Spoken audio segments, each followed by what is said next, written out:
peristiwa penyembelihan Nabi Ismail yang dilakukan oleh ayahandanya Nabi Ibrahim.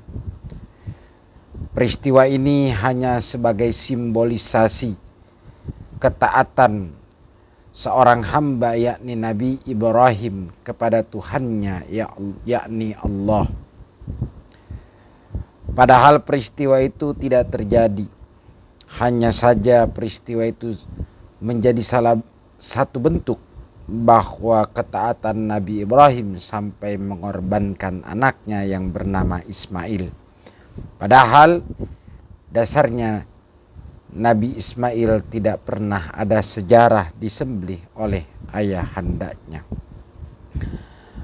Dalam surat As-Saffat, peristiwa ini terjadi setelah Nabi Ibrahim alaihissalam itu dilempar oleh Raja Namrus kepada api. Kemudian api itu menjadi bardau wasalama, menjadi dingin dan keselamatan. Maka ketika itu Allah menguji kepada Nabi Ibrahim alaihissalam. Ketika Allah telah menyelamatkan Nabi Ibrahim, maka Allah uji kepada Nabi Ibrahim dengan sebuah impian. Awal mulanya Nabi Ismail disembelih oleh ayahandanya. Ketika Nabi Ibrahim alaihissalam hijrah ke tanah Muqaddasah, kemudian Nabi Ibrahim berdoa, Rabbi habli minas salihin.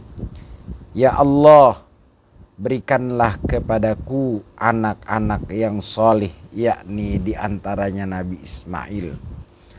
Akhirnya fabasyarnahu bi ghulamin halim.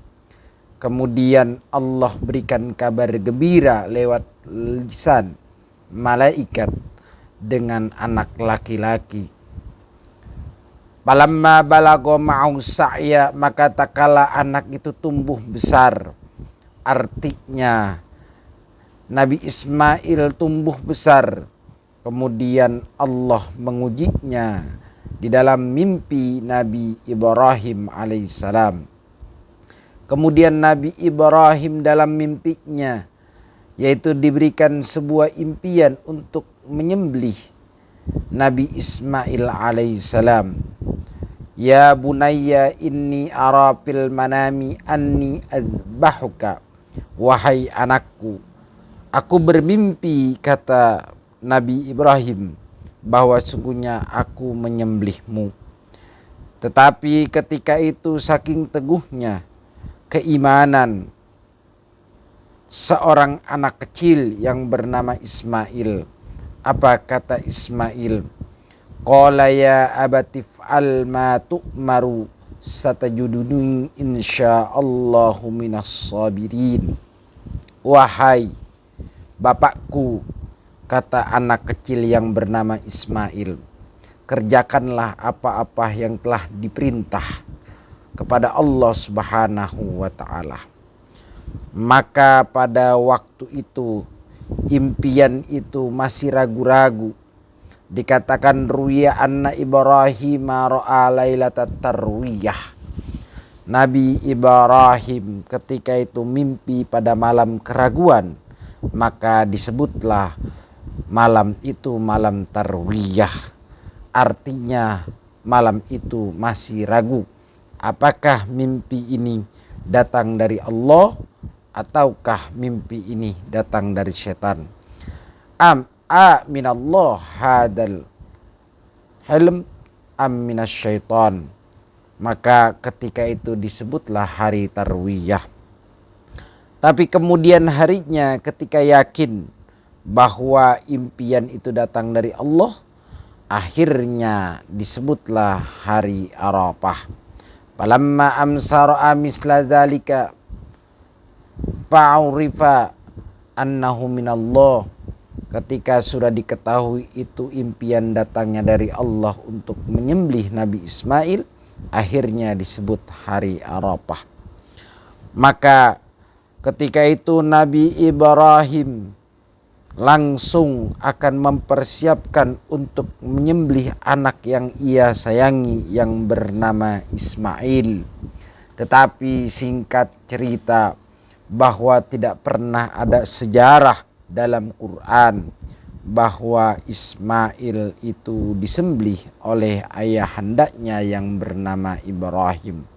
Karena pada dasarnya ternyata yang disembelih adalah kambing gibas yang bernama Jarir.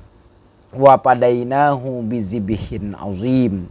Artinya Nabi Ismail itu digantikan, ditebus oleh Allah, diganti dengan kambing yang bernama Jarir. Kambing ini yang pernah diserahkan oleh Habil kepada Allah. Akhirnya Allah menerima kambing ini. Dari cerita singkat ini, bahwa pada dasarnya setiap manusia pasti ada pengorbanan. Setiap manusia akan diuji oleh Allah untuk meningkatkan kualitas keimanan.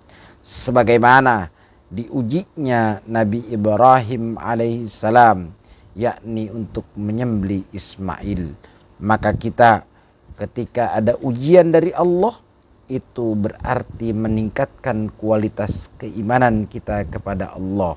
Sebagaimana dalam surat Al-Muluk Allah berfirman, Alladzi khalaqal mauta wal hayata liyabluwakum ayyukum ahsanu amala. Ujian hanyalah untuk mempertebal dan menguatkan iman kita. Ujian hanyalah untuk memberikan kita sebaik-baiknya amal. Maka peristiwa pendek ini, Nabi Ismail yang akan disembelih oleh ayahandanya Nabi Ibrahim, itu salah satu bentuk ketaatan kepada Allah Subhanahu wa ta'ala, yang ternyata pada dasarnya tidak pernah ada sejarah Nabi Ismail disembelih oleh ayahnya. Cerita singkat ini menjadikan iktibar bagi kita. Maka kalau hari ini kita diperintahkan untuk zakat, maka zakat itu belum ada apa-apanya. Kalau kita diperintahkan untuk sedekah dan beramal, maka amal itu tidak ada apa-apanya. Yang paling penting bagi kita, bagaimana kita bisa mengorbankan hidup kita untuk Allah. Kita kerja untuk Allah, kita dagang untuk Allah, kita ngajar untuk Allah, sebagaimana Nabi Ibrahim dititipkan, yaitu anak yang saleh seperti Ismail, tapi dia serahkan untuk Allah.